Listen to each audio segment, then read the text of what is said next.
before I go ahead to do anything, I need to give my emitter some movement. So I hit P on the keyboard, hold Alt on the keyboard, and click, type in wiggle, open parentheses, 0.5, 100, close parentheses. And what this actually means is it's trying to mean that uh, give movement to my light for every 0.5 seconds at 100 paces, and this is what is the end result. That's what we have. So we go ahead into select a particle layer, go back to our effects channel, select particles, and I want this to last for 5 seconds, for only 5 seconds, and I need to leave that to 0, a custom particle type, and I need this to be 50, and I need this to loop till I need it to look till I need it to look till to loop from birth. And this is quite amazing. If we can look at it, if I can set it to full, this is what we're going to be having. Let me put it back to that. And what I want right now is to reduce my opacity to 50, and I'm going to tell you why I really need that. If I go into the color, my color, if I select my color layer, go to effects, sorry, I need to select it again, go to effects, color correction, and select hue and saturation, colorize, and toggle through to about 92. 92 could be okay, and then I need to select any color that is quite pleasant to me. So if I'm to go with that, maybe that, I select it again and stylize to glow, and I need to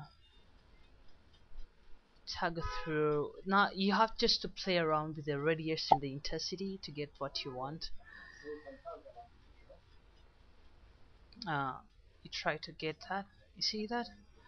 If we take it to a full render, this is what you're going to have. So it quite looks really nice.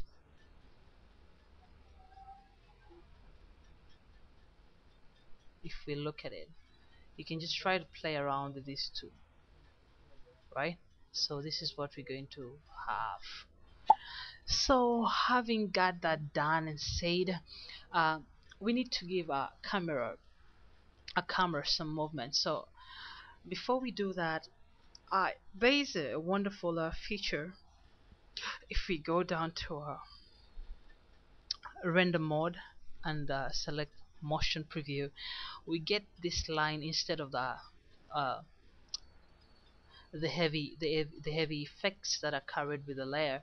So we just only have to render this layer while we're working. So it helps us, our computer, known to take a lot of rendering power. So with that said, I'm gonna hit P on the keyboard, selecting the camera layer, and hold Shift A on the keyboard to bring up the anchor point.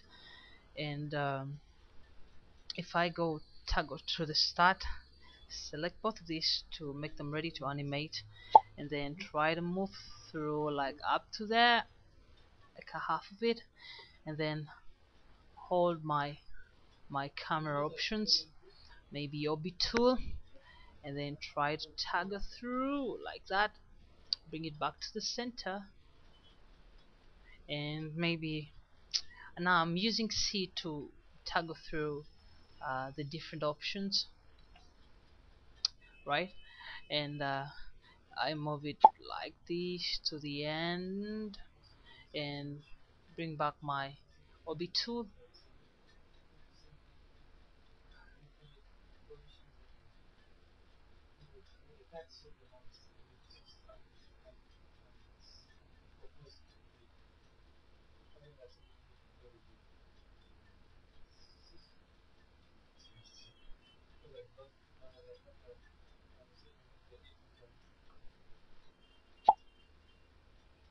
I'm just trying to position this directly to the center.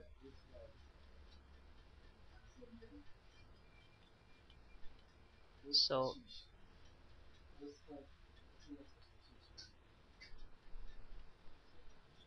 this is what we have, and this is what is going to to look like. So like this, bang. So just to make my animation a little smoother, I need to select those two layers and select rover across time. It will make uh, my animation to be smooth rather than speeding up at some point. It's just even. So having said that, I need to switch back my color layer and select my particles and go back to switch to full render mode. And this is what we're going to have even after our rendering. Let's try to preview that. Tab.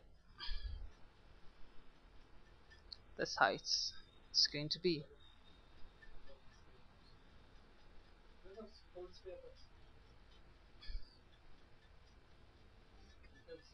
It can't render to the fullest. Guys, rate, subscribe, and